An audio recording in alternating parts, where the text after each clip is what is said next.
नमस्कार दोस्तों, एक बार फिर से आप सभी का हमारे यूट्यूब चैनल में हार्दिक स्वागत है। तो दोस्तों, आपका 22 जून को पेपर है। ठीक है, ये डेट मैं आपको इसीलिए याद दिला रहा हूँ क्योंकि 22 जून अब आपके बिल्कुल सामने है।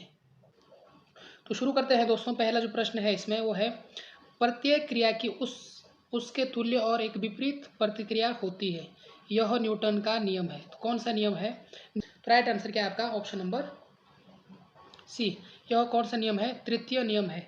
न्यूटन का प्रथम नियम क्या कहता है कि यदि कोई वस्तु विराम अवस्था या गतिमान अवस्था में है तो उसकी अवस्था में परिवर्तन तभी होगा जब उस पर कोई बाह्य बल कार्य करेगा। ठीक है, और इसी को न्यूटन के प्रथम नियम को जड़त्व का नियम भी कहते हैं। तो ये इंपॉर्टेंट है, इसे आप देख लेना। दूसरा, न्यूटन का दूसरा नियम क्या कहता है कि किसी वस्तु पर आरोपित बल उस वस्तु के द्रव्यमान तथा उसमें बल की दिशा में उत्पन्न त्वरण के गुणनफल के बराबर होता है। ठीक है, तो दोनों नियम मैंने आपके सामने पेश कर दिए हैं, आपको अच्छे से सुनना है और ध्यान में रखना है। अगला प्रश्न है कि यदि कोई वस्तु एक वृत्तीय मार्ग में चल रही है तो उसकी औसत गति क्या होगी यदि वह 1 सेकंड में एक चक्कर पूरा करती है। तो क्या होगी? इस क्वेश्चन का राइट आंसर क्या होगा आपके पास? पहला है कि औसत गति एक चक्कर को पूरा करने में लगने वाले समय पर निर्भर करती है, या 1 होगी, या औसत गति औसत वेग के समान होगी, या 0 होगी। तो इस प्रश्न का राइट आंसर है आपका दोस्तों डी। क्या है? 0 होगी। ठीक है, ऑप्शन नंबर डी जो है इसका राइट आंसर है। अगला प्रश्न है, एक ताजे अंडे को नमक के पानी में डालने पर क्या होता है? तो डूबकर तली में चला जाता है। तो आपने जो है करना है ना, प्रैक्टिकल है, साइंस प्रैक्टिकल है। एक बार आप जो अंडे खाते हैं वो एक बार ट्राई कर लेना कि क्या होता है। प्रैक्टिकल के लिए सही कुछ तो होगा। या डूब जाता है लेकिन तली में नहीं, या तैरता है, या फट जाता है। तो क्या होगा? तैरता है। ठीक है, जब आप अंडे को नमक के पानी में डालने पर क्या होगा? ताजे अंडे को, ठीक है, एक नमक का पानी और बिना नमक का पानी, दो पानी आपने लेने हैं, तो देखना है क्या होगा। ट्राई करने के लिए आप कर सकते हैं। अगला है, एक प्रोटॉन तथा एक इलेक्ट्रॉन को जिनका वेग एक समान चुंबकीय क्षेत्र से होकर ले जाया जाता है, इस संदर्भ में निम्न कथनों में से कौन सा है? तो कौन सा होगा इसका राइट आंसर आपका?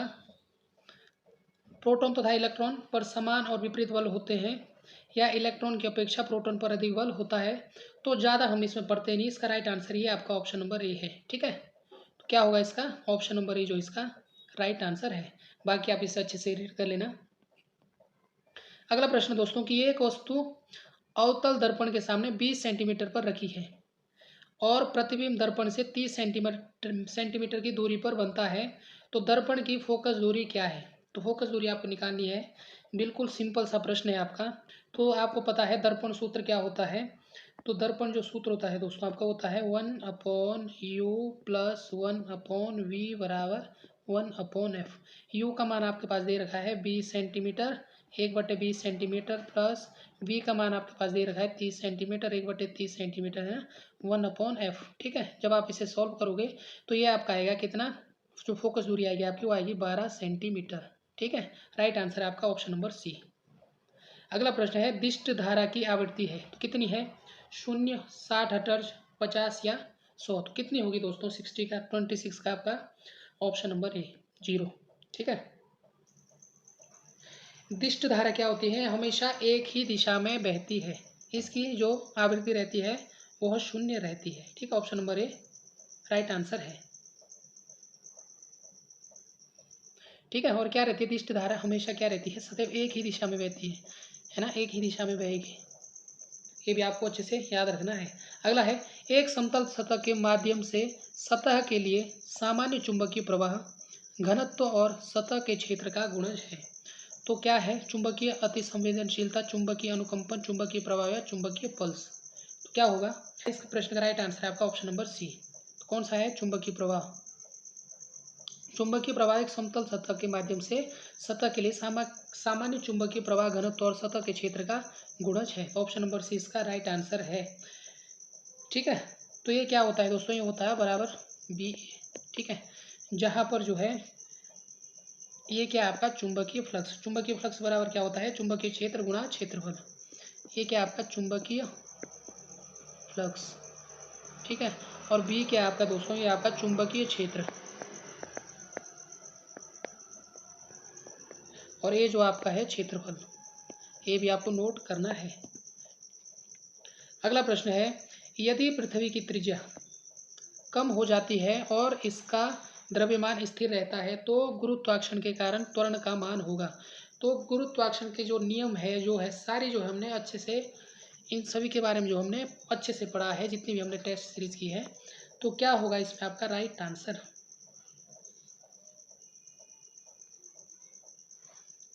तो अधिक होगा, कम होगा, वही होगा या शून्य होगा, है ना। यदि पृथ्वी की त्रिज्या कम हो जाती है और इसका द्रव्यमान स्थिर रहता है तो गुरुत्वाकर्षण के कारण त्वरण का मान होगा। तो कैसा होगा आपका ऑप्शन नंबर बी, ठीक है, अधिक होगा। जो गुरुत्वीय त्वरण है आपका उसका संबंध है, ये होता है आपका जी बराबर जी, जहाँ पर ये जो कैपिटल वाला जी है ये है सर्वात्रिक गुरुत्वाकर्षण नियतांक, ठीक है। और इनके बीच का जो संबंध होता है एम ई द्रव्यमान बटे आर ई त्रिज्या, और ये आपका हो गया, ठीक है। तो ये इक्वेशन है, इसे भी आप नोट कर लेना।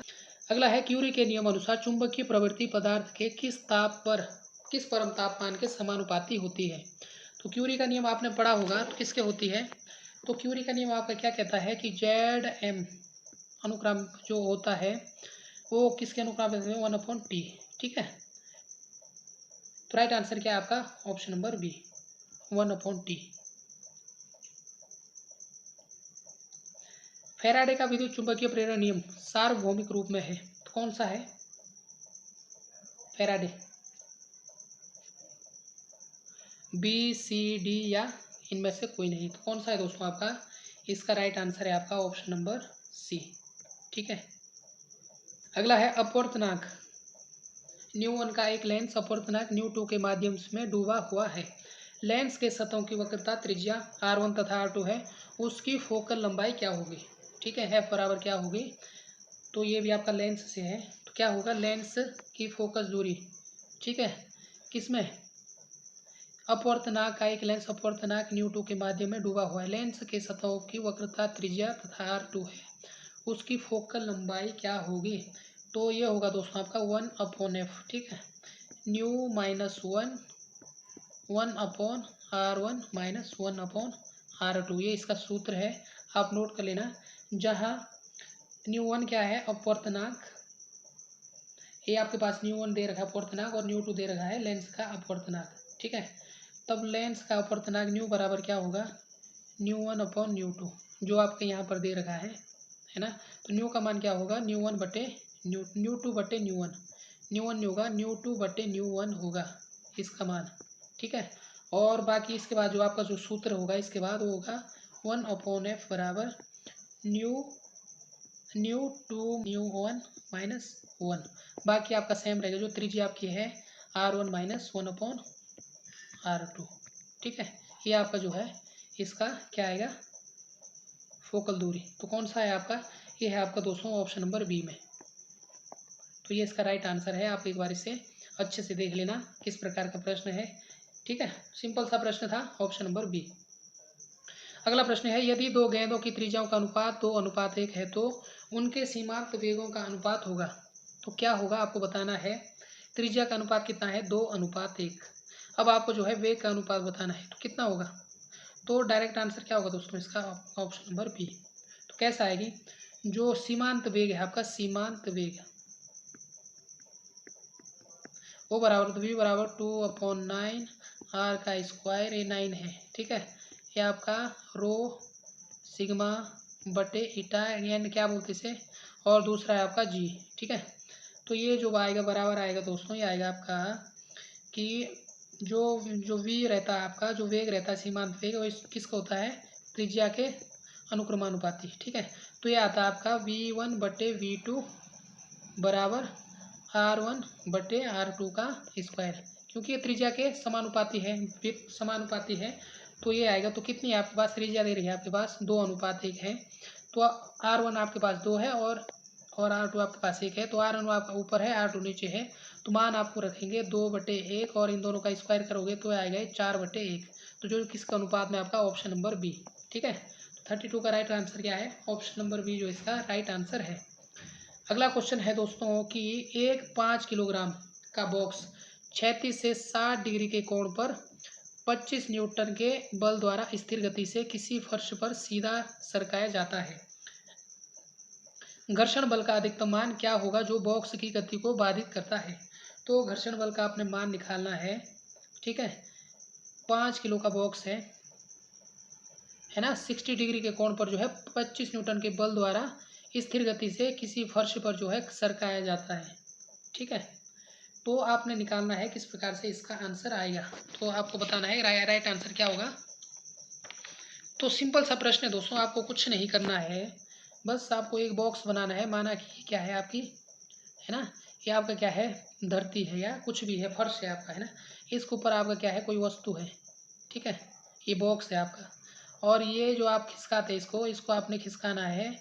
इसमें कितने 25 न्यूटन का बल लगता है, और इसका द्रव्यमान कितना है, 5 kg, 5 किलो का है, ठीक है। यहाँ से आप इसमें बल लगाते हैं, तो ये आप इसको खिसका रहे हैं, ठीक है।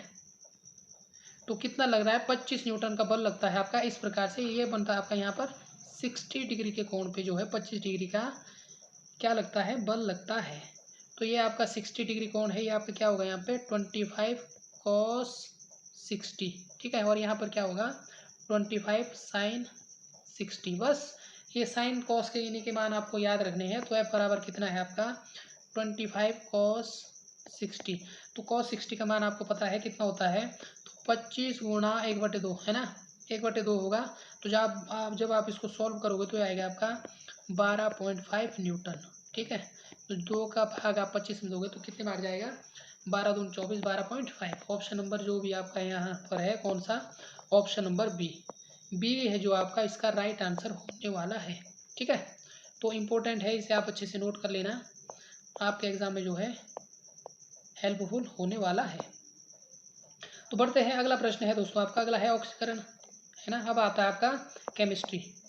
तो फिजिक्स का आपका यहाँ पर कंप्लीट हो चुका है। अब जो अगला आता है आपका वो आता है केमिस्ट्री का पोर्शन। तो ऑक्सीकरण की अभिक्रिया में क्या होता है, तो क्या होता है ऑक्सीडेशन रिएक्शन में प्रोटॉन खोते हैं, इलेक्ट्रॉन खोते हैं, न्यूट्रॉन खोते हैं या इलेक्ट्रॉन प्राप्त होते हैं। तो क्या होंगे, proton lost, electron lost, neutron are lost या इलेक्ट्रॉन आर गेन्ड। तो ऑक्सीकरण अवस्था में जो आपका रहता है वो इलेक्ट्रॉन लॉस होते हैं, ठीक है। ऑप्शन नंबर बी, ठीक है।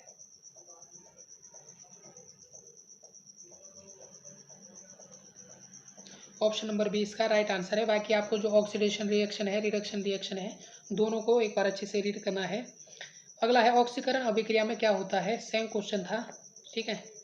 अगला है दोस्तों कि निम्न तत्वों में से किसकी परमाणु संख्या आयरन की तुलना में अधिक है। तो इस प्रकार के प्रश्न हमने इससे पहले भी किए हैं। तो सबसे पहले आपको जो है 50 तक आपको जो है परमाणु तत्वों के परमाणु क्रमांक याद होने चाहिए, है ना। वैसे तो 100 तक हो तो और अच्छा है, लेकिन 50 तक तो याद होना ही चाहिए, 54 तक, है ना। 54 जो जीनोन का रहता है आपका 54 यहाँ तक, और आयोडीन का रहता है आपका 53, इंपॉर्टेंट है, ठीक है। जीनोन का आपका कितना रहता है 54। तो यहाँ से आपका जो पूछा जाता है कि आयरन आपको पता है कितना होता है 26, और 27 होता है आपका कोबाल्ट, ठीक है। 20 होता है आपका निकिल होता है 28, 29 आपका कॉपर, और 30 आपका जिंक, ठीक है। तो iron, cobalt, nickel, copper, zinc, ठीक है। तो ये आपके इनके परमाणु क्रमांक है। मैग्नीज आपका 25 रहता है, कैल्शियम आपका कितना रहता है 20, और क्रोमियम आपका 24। सबके परमाणु क्रमांक मैंने आपको यहाँ पर बता दिए हैं। और बाकी कैल्शियम का 20 है, स्केडियम का 21 है, और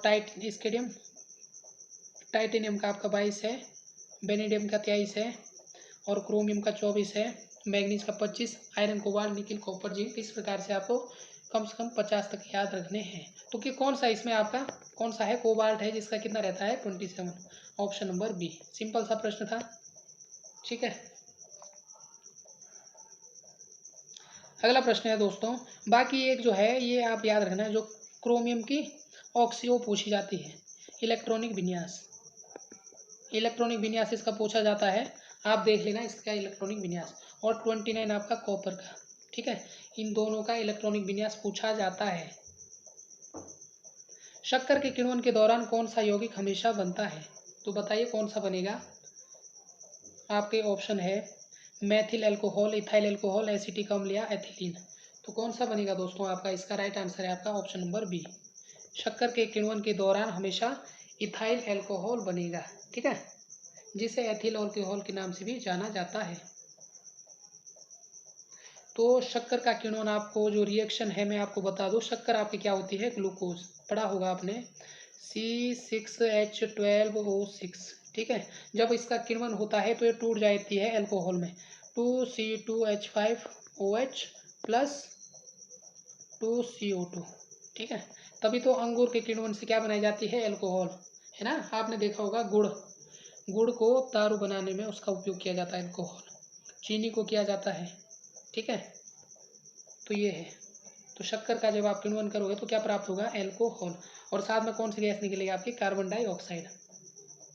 एक घोल जिसका कोलाइडी विलयन होता है तो कितना होता है, द्रव में द्रव, द्रव में ठोस, ठोस में द्रव या ठोस में द्रव, ठोस में ठोस। तो क्या होगा इसका राइट आंसर, एक घोल किसका कोलाइडी विलयन होता है, तो ये होता है दोस्तों आपका ऑप्शन नंबर ए, द्रव में द्रव, ठीक है।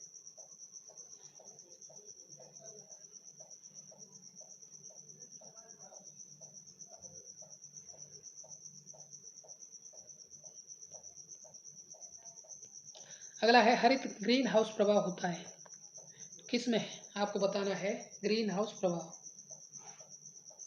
तो ग्रीन हाउस जो है दोस्तों आपके एग्जाम के लिए इम्पोर्टेंट है, यहाँ से आपका प्रश्न बनेगा ही बनेगा, ठीक है।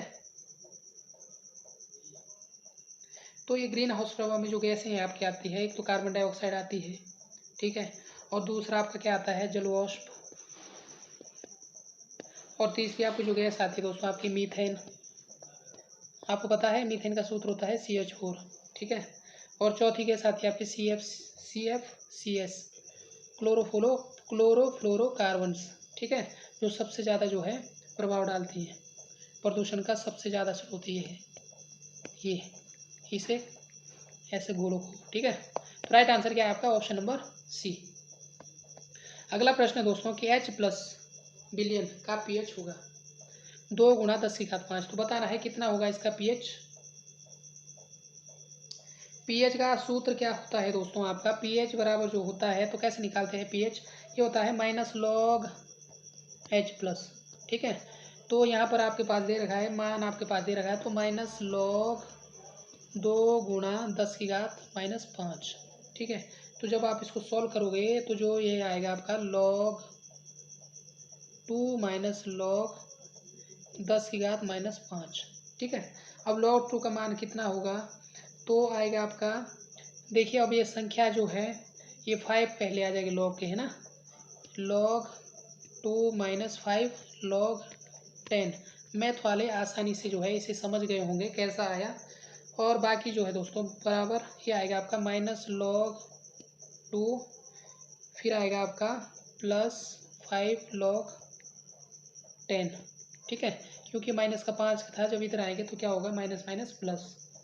अब है आपका बराबर आएगा ये, तो 5 - log 2 यही बचेगा, ठीक है, 5 - log 2 आपका बचने वाला है, तो कितना होगा इसका मान, तो log 2 का जो मान रहेगा दोस्तों रहता है आपका 5 - 0.3010, ठीक है। जब आप इसको माइनस करोगे तो आपका राइट आंसर आएगा 4.699, तो 4.699 आपका कहाँ पर है, ऑप्शन नंबर ए में।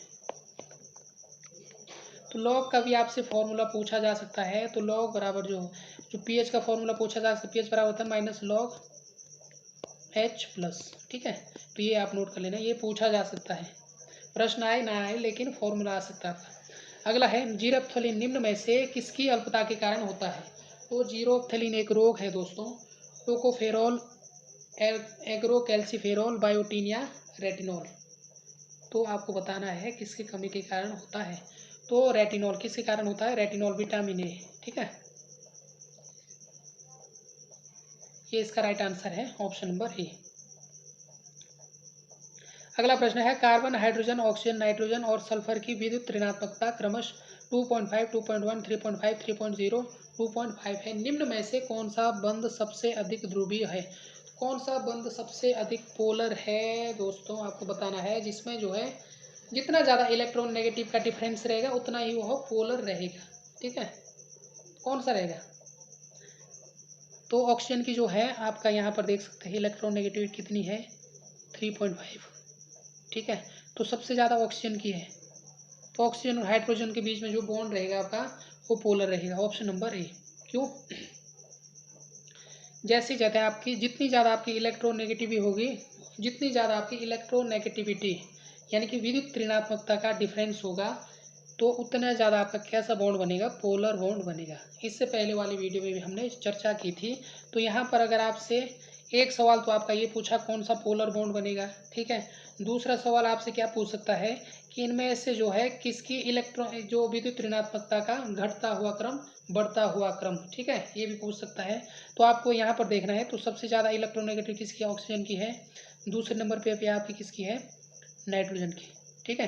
और लगभग लगभग नाइट्रोजन की किसके बराबर है? 2.5 कार्बन के, है ना। और फिर आपका तीसरे नंबर पे आपका कौन सा? नाइट्रोजन की जो है, नाइट्रोजन की ज़्यादा है, नाइट्रोजन की 3 पॉइंट है। और फिर दोस्तों जो है नाइट्रोजन की ज़्यादा है ना, ऑक्सीजन की है। फिर आपका आएगा नाइट्रोजन, नाइट्रोजन की ज़्यादा है कार्बन से। और कार्बन की लगभग लगभग किसके बराबर है? सल्फर के बराबर। और सबसे कम जो आपकी है वो है हाइड्रोजन की, ठीक है। तो ये इसका क्या है? घटता हुआ क्रम, सबसे ज़्यादा, कम कम कम। तो ये भी आपसे पूछा जा सकता है। तो इलेक्ट्रॉन नेगेटिव ये मैं आपके यहाँ पर मान दे रखे हैं, ठीक है। तो यहाँ से भी आप ये सारी चीज़ें आप अपनी कॉपी में नोट कर लेना, क्योंकि क्वेश्चन कुछ भी बन सकता है। अगला है, निम्न में से कौन सा पदार्थ साबुन बनाने में प्रयोग होता है? वनस्पति तेल, मोबिल तेल, किरोसिन तेल या कटिंग तेल? तो कौन सा होगा? इसका राइट आंसर आपका क्या है? Option number A, vegetable oil, ठीक है। वनस्पति तेल का प्रयोग जो है साबुन बनाने में होता है। ऑप्शन नंबर ए इसका राइट आंसर है।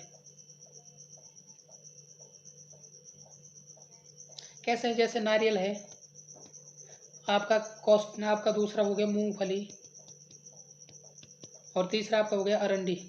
और इसके अलावा और भी कोई तेल, और भी तेल है ना, इनके ऊपर जो रिएक्शन करवाई जाती है कॉस्टिक सोडा की, ठीक है।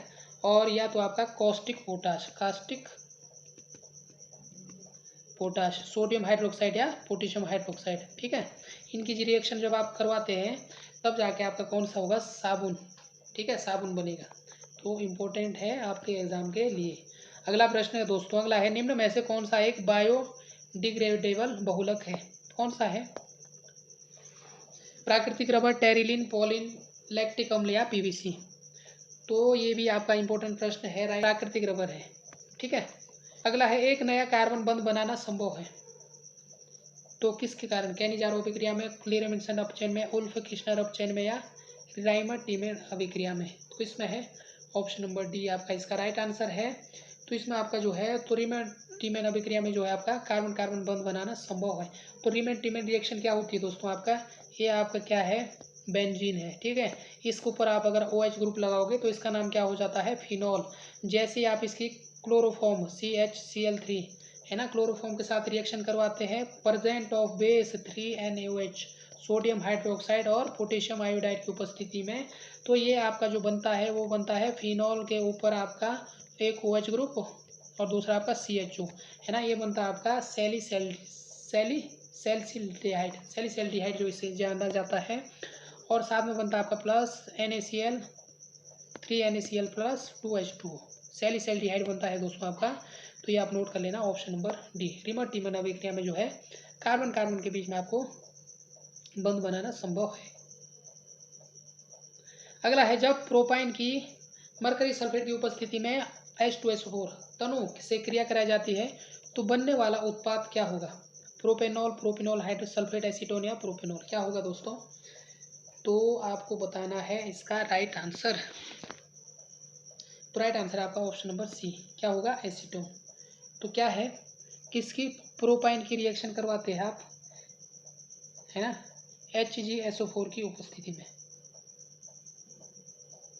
तो क्या बनता है? तो प्रोपाइन आपको पता है कार्बन के 3 हो गए, CH3 कार्बन ट्रिपल बॉन्ड, है ना, ट्रिपल बॉन्ड होगा तभी प्रोपाइन होगा, ठीक है। जैसे आप इसकी रिएक्शन करवाते हैं किसके साथ? HgSO4 के साथ, है ना। तो Hg2 प्लस यहाँ प्लस और H प्लस, है ना। और जो आपका क्या है? एसिड है H2SO4, इसके प्रेजेंस में तब आपका एसीटोन प्राप्त होता है। एसीटोन क्या आपका? CH3 2C डबल बॉन्ड हो, ये क्या है आपका? एसीटोन, ठीक है, ये प्राप्त होता है। Option number C right answer है। अगला प्रश्न है दोस्तों, भारत में जैविक कृषि के संदर्भ में निम्न कथनों पर विचार कीजिए। तो आपको जो है विचार करना है, विचार के बाद अगर आप इसे विचार कर लोगे तब आपको जो है इसका राइट आंसर देना है। इस क्वेश्चन का राइट आंसर दोस्तों आपका NPOP के क्रियान्वयन के लिए कृषि और प्रसंस्कृत खाद्य उत्पादन निर्यात विकास अधिकरण सचिवालय के रूप में कार्य करता है। बिल्कुल सही है। पहला स्टेटमेंट आपका गलत है, ठीक है, बाकी ये भी आपका सही है, ये भी आपका सही है ना। सिक्किम भारत का पहला पूरी तरह से जैविक राज्य बन गया है, ठीक है। पहला, दूसरा और तीसरा इसका सही है, क्योंकि इसमें आपके यहाँ पर ऑप्शन जो है नहीं थे, तो मैंने ऑप्शन देखे कौन कौन से इसमें ऑप्शन थे। तो इसका जो ऑप्शन में जो राइट आंसर है आपका दूसरा और तीसरा, ठीक है। तो ये भी आपको ये रखना है, सिक्किम भारत का पहला पूरी तरह से जैविक राज्य बन गया है। बहुत बार यह एग्जाम में पूछा गया है, ठीक है। दोनों स्टेटमेंट आपके अच्छे हैं, आपने अच्छे से नोट करना है। अगला है, किस ऊतक की कोशिकाएं वसा संग्रह के लिए विशिष्ट होती है? वसा ऊतक, शल्की, ग्रंथिल या कोलेजन? तो राइट आंसर है आपका ऑप्शन नंबर ए। तो वसा ऊतक के लिए संग्रहण के लिए होती है आपकी एडिपोज वसा ऊतक, ठीक है। ऑप्शन नंबर ए जो है इसका राइट आंसर है। किस प्रकार का होता है? एक संयोजी ऊतक है। थोड़ी जानकारी के लिए आपको बता दूं, है ना। और कहाँ पाया जाता है? त्वचा के नीचे, ठीक है। Option number A. अगला है, उत विकास का सिद्धांत किसने प्रस्तुत किया? Evolution theory. तो बताना आपको, चार्ल्स डार्विन, आइजैक न्यूटन, प्रवण मिस्त्री या गैलीलियो गैलीली? तो यह सिद्धांत जो दिया था दोस्तों आपका Charles Darwin, option number A, ठीक है। इनने क्या कहा था, जो जीवों की उत्पत्ति किसके द्वारा हुई है? जैव विकास, ठीक है। जैव विकास का सिद्धांत इन्होंने दिया था कि जो जीव है उनकी उत्पत्ति किससे हुई है? जैव विकास से हुई है, ठीक है। और जो विकास के जो मुख्य रूप से क्या थे? प्राकृतिक वर्ण के कारण होता है ना। जो विकास है वो मुख्य रूप से किसके कारण होता है? प्राकृतिक वर्ण, ये इन्होंने कहा था। तो इम्पोर्टेंट है, ये आप नोट कर लेना।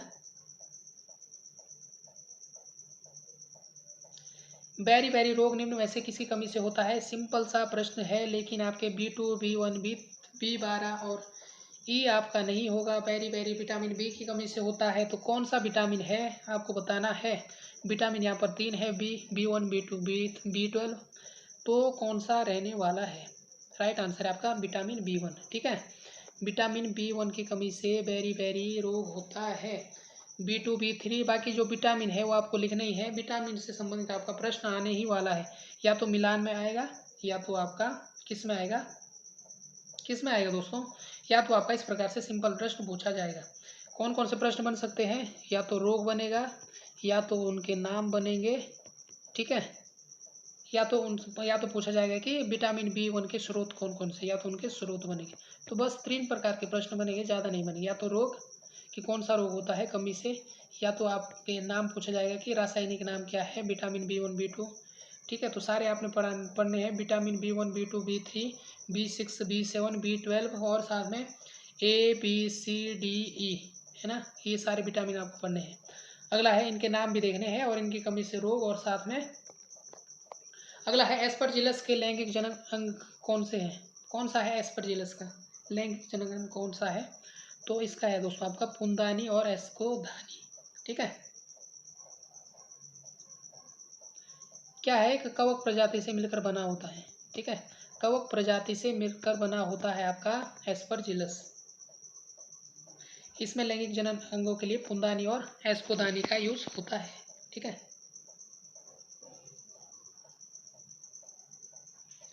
पुंदानी जो होते हैं वो पुरुष, है ना, मेल वाला, और एस्कोदानी जो होता है फीमेल।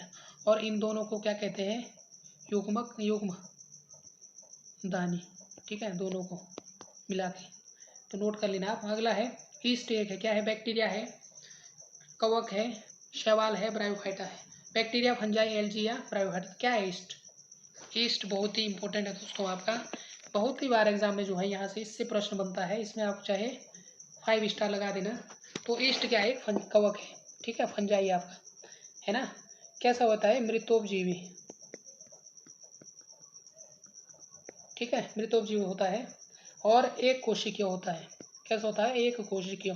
तो इसका पोस्टमार्टम हम कर लेते हैं। आप कैसे होता है? एक कोशिकीय। ठीक है। और दूसरा है, इसका जो नाम है दोस्तों, इसे ब्रीवर ईस्ट के नाम से भी जाना जाता है। ये भी आप नोट कर लेना। और साथ ही साथ उपयोग कहाँ पर होता है? उपयोग जो बहुत ही बार पूछा गया है, कहाँ पर जो है इसका उपयोग होता है? मदिरा निर्माण। मदिरा जानते हो? अल्कोहल। और दूसरा कहाँ पर होता है? बेकरी। जो बेकरी के सामान आते हैं ना, बेकरी उद्योग में, किसका प्रयोग होता है? ईस्ट का, है ना। यह क्या करता है? मैदा। आपने देखा दोस्तों, मैदा, मैदा का क्या करता है? यह किण्वन। किण्वन जानते हो? फर्मेंटेशन। ठीक है, मैदा का किण्वन करता है कौन? आपका ईस्ट। जिससे जो है, जो मैदा है वो कैसा होगा? मुलायम। तो छोटे छोटे कंसेप्ट है, तो इतना डीप तो नहीं आएगा। बाकी जो ये है ये इंपॉर्टेंट है। जितनी ये सारी चीज़ें हैं ये आप अच्छे से देख लेना, आपने पढ़ी हुई होगी। अगला प्रश्न है दोस्तों कि निम्न जैव भू रासायनिक चक्रों में से किसमें चट्टानों का अवक्षय चक्र में प्रवेश करने वाले पोषक तत्वों के निर्मुक्त होने का मुख्य स्रोत है? तो आपको बताना है राइट आंसर। कार्बन चक्र, नाइट्रोजन चक्र, फॉस्फोरस चक्र। तो राइट आंसर है आपका ऑप्शन नंबर सी। ठीक है, फॉस्फोरस चक्र में आपका जो है चट्टानों का अवक्षय चक्र में प्रवेश करने वाले पोषक तत्व निर्मुक्त होने का मुख्य स्रोत है। इसका फॉस्फोरस का जो प्राकृतिक भंडार किस में पाया जाता है? चट्टानों में पाया जाता है, चट्टानों में। ठीक है, चट्टानों में आपको फॉस्फोरस देखने को मिलेगा। जब चट्टानें टूट जाती है दोस्तों, तो जो फॉस्फोरस की जो मात्रा है वो किस में आ जाती है? मिट्टी में घुल जाती है। ठीक है, मिट्टी में घुल जाती है। और पादप जो है यहीं से जो है फॉस्फोरस लेते हैं। ठीक है, फॉस्फोरस कहाँ से लेते हैं? जैसे आपकी जो बरसात में चट्टानें जो है क्या हो जाती है? टूट जाती है। तो वहीं से जो है कुछ मात्रा में आपका फॉस्फोरस निकलता है और वो क्या हो जाता है? मिट्टी के साथ घुल जाता है और वहीं से जो है पौधों को प्राप्त होता है। ठीक है, option number C right answer है। अगला प्रश्न है, जीवाणु में पीली सहायक होता है। जो पिलाई होता है, पीली नहीं पिलाई। ठीक है, पिलाई होता है वो किसके लिए सहायक होता है? अलैंगिक प्रजनन, लोकोमोशन, कंजुगल कंटेंट या पारगमन के लिए। तो पिलाई का क्या काम है आपका बैक्टीरिया में? तो ये इसका काम है दोस्तों आपका कंजुगल कॉन्टैक्ट। ठीक है,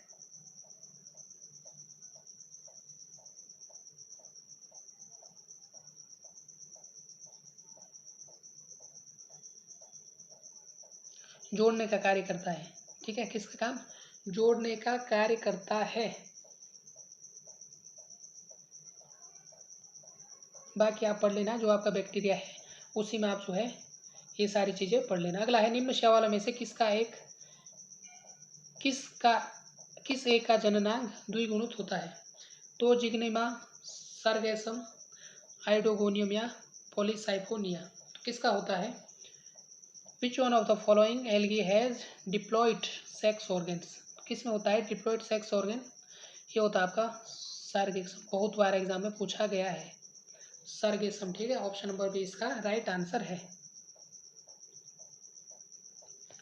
अगला प्रश्न दोस्तों आपका कि प्रत्येक प्रश्न के लिए दो कथन है।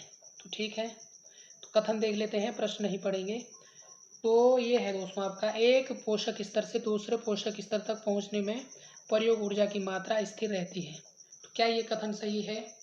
एक पारिस्थितिक तंत्र में ऊर्जा की मात्रा स्थिर रहती है और कभी भी नहीं बदलती। क्या यह कथन सही है? बोलिए, आपको बताना है कथन और एक कथन दो सही है या गलत है, बताना है। राइट आंसर क्या होगा?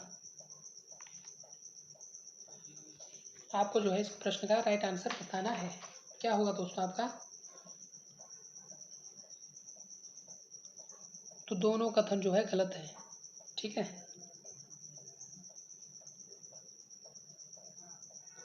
देखिए कैसे गलत है। ये जब एक पोषक स्तर है, पहले आता है आपका उत्पादक, फिर आता है आपके पास प्रथम उपभोक्ता, फिर आता है द्वितीय उपभोक्ता, फिर आता है तृतीय उपभोक्ता, लास्ट में आता है आपका अपघटक। ठीक है, इस प्रकार से आपका पारिस्थितिक तंत्र चलता है। तो उत्पादक में जो एनर्जी होती है वो सबसे ज़्यादा होती है, यहीं से इनमें एनर्जी ट्रांसफर होती है जो थोड़ी कम होती है। एनर्जी तो होगी लेकिन कम होगी। यहाँ से इसमें ट्रांसफ़र होगी, जो इसकी एनर्जी है इसकी एनर्जी इसमें जाएगी, वो कम मात्रा में जाएगी, है ना। वो थोड़ी कम जाएगी, यहाँ से इसमें जाएगी वो बहुत ही कम जाएगी। तो एनर्जी जो है यहाँ से यहाँ तक जाने में कैसी होती है, घटती है। ठीक है, सबसे ज़्यादा एनर्जी रहती है उत्पादक में। ठीक है, उसके बाद एनर्जी का क्रम घटता रहता है। तो ये कथन आपका गलत है। दूसरा कथन क्या है कि एक पारिस्थितिक तंत्र में ऊर्जा की मात्रा स्थिर रहती है और कभी भी नहीं बदलती। बिल्कुल क्यों नहीं बदलती, पारिस्थितिक तंत्र में ऊर्जा की मात्रा बदलती है ना। प्राथमिक में ज़्यादा, द्वितीय में कम, फिर तृतीय में उससे कम। ठीक है,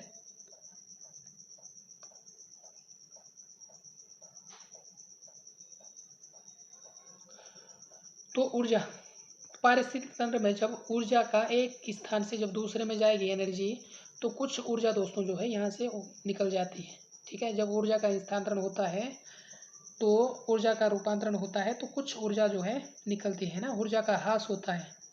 ठीक है, और जो एनर्जी का आपसे अगर पिरामिड पूछा जाए, एनर्जी का ऊर्जा का जो पिरामिड पूछा जाता है कई बार एग्जाम में, वो हमेशा कैसा होता है, सीधा। ऊर्जा का पिरामिड सीधा होता है, ये आप नोट कर लेना, आपसे पूछा जा सकता है एग्जाम में। और बाकी एग्जाम की दृष्टि से यह कथन और ये दोनों कथन बहुत ही ज़्यादा मायने रखते हैं।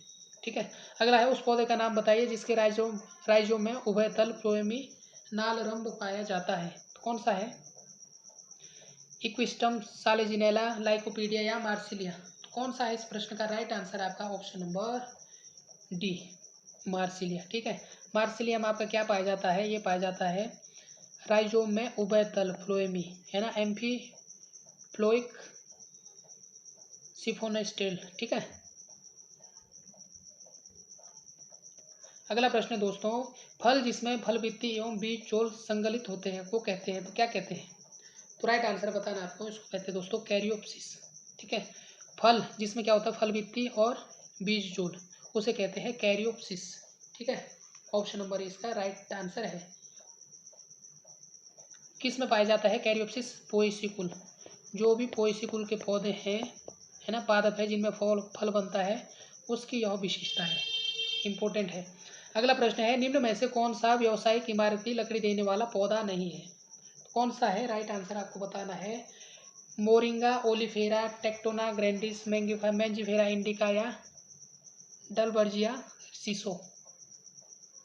कौन सा है इसका राइट आंसर है आपका ऑप्शन नंबर ए।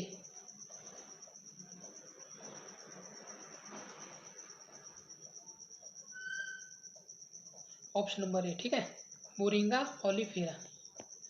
अगला है डीएनए किस में नहीं मिलता। तो बताइए, केंद्रक में, राइबोसोम, लवक या माइटोकॉन्ड्रिया। तो किस में जो है डीएनए नहीं मिलता है, इंपॉर्टेंट क्वेश्चन है। तो आपको बताना है डीएनए किस में नहीं मिलता।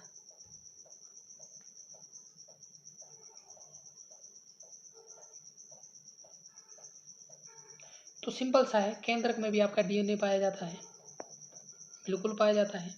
प्लास्टिस में भी आपका डीएनए पाया जाता है, बिल्कुल। माइटोकॉन्ड्रिया में आपने देखा होगा माइटोकॉन्ड्रिया किस प्रकार की संरचना रहती है, उसमें अंदर जो है ये डीएनए पाए जाते हैं। ठीक है, बाकी जो आपका रहता है राइबोसोम में डीएनए नहीं, इसमें आरएनए पाया जाता है, जो किसमें भाग लेता है, प्रोटीन संश्लेषण में। प्रोटीन संश्लेषण में जो है भाग लेता है, इम्पोर्टेंट है। तो इम्पोर्टेंट प्रश्न है आपका ऑप्शन नंबर बी इसका राइट आंसर है। अगला प्रश्न है दोस्तों कि निम्न में से फ्यूल जैन अभिकर्मक का प्रयोग किसको स्टैंड करने के लिए किया जाता है। तो बताना है आपको, प्रोटीन, कार्बोहाइड्रेट, डीएनए, आरएनए। तो क्वेश्चन नंबर आपको बताना है 60 का राइट आंसर है आपका ऑप्शन नंबर डी, सी। ठीक है,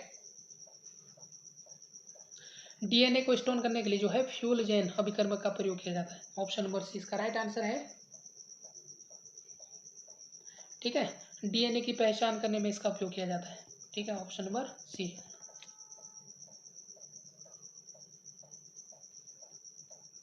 निम्न में से कौन कोशिका में डीएनए का सबसे सामान्य प्रारूप होता है।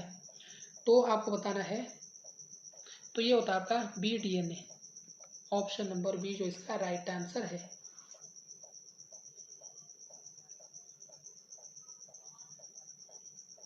किसने किया था, वाटसन व क्रिक, दो साइंटिफिक है। आप सुनोगे डीएनए में इन्हीं दोनों का नाम जो है, इन्हीं दोनों का क्या चल रहा है, सिक्का।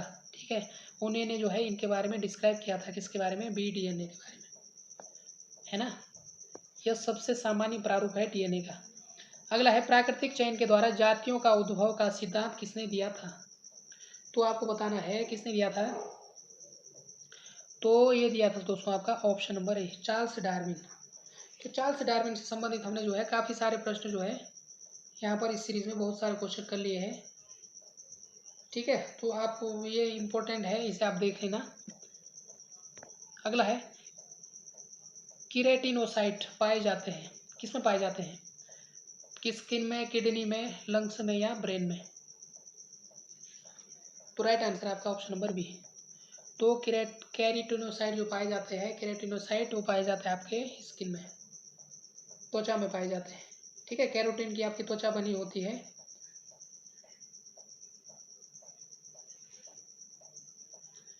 ना, त्वचा में आपका क्या पाया जाता है, कैरोटीन। नोट कर लेना ऑप्शन नंबर बी। अगला प्रश्न दोस्तों कि पृथ्वी की समस्त ऊर्जा किसके द्वारा प्रदान की जाती है। सल्फर, बैक्टीरिया, सूर्य, प्राथमिक उत्पादक, प्रकाश संश्लेषण। तो पृथ्वी की समस्त ऊर्जा किसके द्वारा प्रदान की जाती है, ये है दोस्तों आपका सन, ऑप्शन नंबर बी। अगला क्वेश्चन है निम्न में से कौन सा एक सजीव जीवों में एक नई जाति की उत्पत्ति के लिए सर्वाधिक महत्वपूर्ण घटक है। तो इसका राइट आंसर होगा आपका ऑप्शन नंबर बी, म्यूटेशन।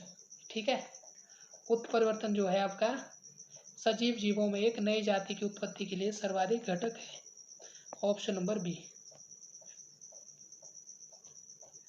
अगला प्रश्न दोस्तों कि विकासवादी दृष्टिकोण से निम्न में से कौन सा एक सर्वाधिक आदिम जंतु है। तो कौन सा है, डॉल्फिन, ऊदबिलाव, कूर्म या वॉलरस। सर्वाधिक आदिम जो जंतु है विकासवादी दृष्टिकोण से वो है आपका ऑप्शन नंबर सी। ठीक है, कूर्म। अगर हम देखें तो इसके बाद आता है, इसका हो सके आपसे क्रम पूछा जाए तो पहले नंबर पर कूर्म आता है, टर्टल जिसे कहते हैं। उसके बाद आता है छिपकलियाँ विकासवाद के अनुसार। उसके बाद किसका जन्म हुआ, छिपकलियाँ। उसके बाद जो आती है आपकी दोस्तों सर्प। छिपकली के बाद कौन सा आता है, सर्प। सर्प के बाद जो आता है आपका वो आता है ट्वाटर्स, ट्वाटर्स है ना, आप देख लेना। उसके बाद आता है आपका मगरमच्छ, और फिर लास्ट में जो आपके आते हैं वो आता है आपका स्तनधारी। तो ये विकास का क्रम है, आपसे पूछा जा सकता है, इसे आप नोट कर लेना ऑप्शन नंबर सी। अगला है निम्न में से कौन सी स्पीसीज उनके विकास के लिए काल क्रम अनुसार व्यवस्थित है ना। तो व्यवस्थित करना आपको उनके काल क्रम अनुसार को। ये आपकी कुछ यहाँ पर स्पीसीज हैं। तो सबसे पहले कौन सा है, मत्स्य, सरीसृप, पक्षी या उभयचर। तो सबसे पहले जो आपका है वो इनमें से वो आया आपका मत्स्य। सबसे पहले आपका कौन सा है, मत्स्य। उसके बाद आपका आया उभयचर। फिर उसके बाद दोस्तों आपका जो आया वो आया सरीसृप, और फिर लास्ट में आया आपका पक्षी। ठीक है, पक्षी का जो विकास हुआ किससे हुआ, सरीसृप। तो ये आपका राइट आंसर है कौन सा, ऑप्शन नंबर सी। अगला है आनुवांशिक कोड अपहासित कोड कहलाता है क्योंकि, डीजेनेरेट कोड क्यों कहते हैं जेनेटिक कोड को। एक कोडोन कई मीनिंग रखता है, या एक से अधिक कोडोन समान मीनिंग रखता है, या एक कोडोन एक मीनिंग रखता है, या इसमें 64 कोडोन उपस्थित है। कौन सा है, ऑप्शन नंबर बी, एक से अधिक कोडोन समान मीनिंग रखते हैं, इसीलिए इसे डीजेनेरेट कोड कहा जाता है, जेनेटिक कोड को। ठीक है, ऑप्शन नंबर क्या है इसका right answer, option number B. अगला प्रश्न है दोस्तों, अधिकतम किण्वों में एंजाइम द्वारा जल अपघटन आहार नाल के किस भाग में और किस पाचक ग्रंथि द्वारा होता है। अमाशय, लार ग्रंथि, क्षुद्रांत और अग्नाशय, बृहदांत्र एवं ब्रूनर ग्रंथि, या मुख, कोटक और यकृत। तो किसके द्वारा होता है, तो बताना आपको इसका राइट आंसर होगा आपका ऑप्शन नंबर बी। ठीक है, क्षुद्रांत और अग्नाशय। ठीक है, अधिकतम किण्वन जो एंजाइम द्वारा जो है जल अपघटन आहार नाल में किसके में होता है, क्षुद्रांत और अग्नाशय में, स्मॉल इंटेस्टाइन और पैनक्रियाज में। लास्ट प्रश्न दोस्तों इस सीरीज का वो है, विकास का मुख्य कारक है म्यूटेशन, हासिल किए गुण, लैंगिक जनन या प्राकृतिक वर्ण। कौन सा है आपका, natural selection, option number D. तो ये यहाँ पर आपके 50+ जो क्वेश्चन है फिजिक्स, केमिस्ट्री, बायो के हैं, तो काफ़ी इंपॉर्टेंट है आपके एग्जाम के लिए। तो मिलते हैं दोस्तों नेक्स्ट वीडियो में, तब तक के लिए आप सभी का धन्यवाद।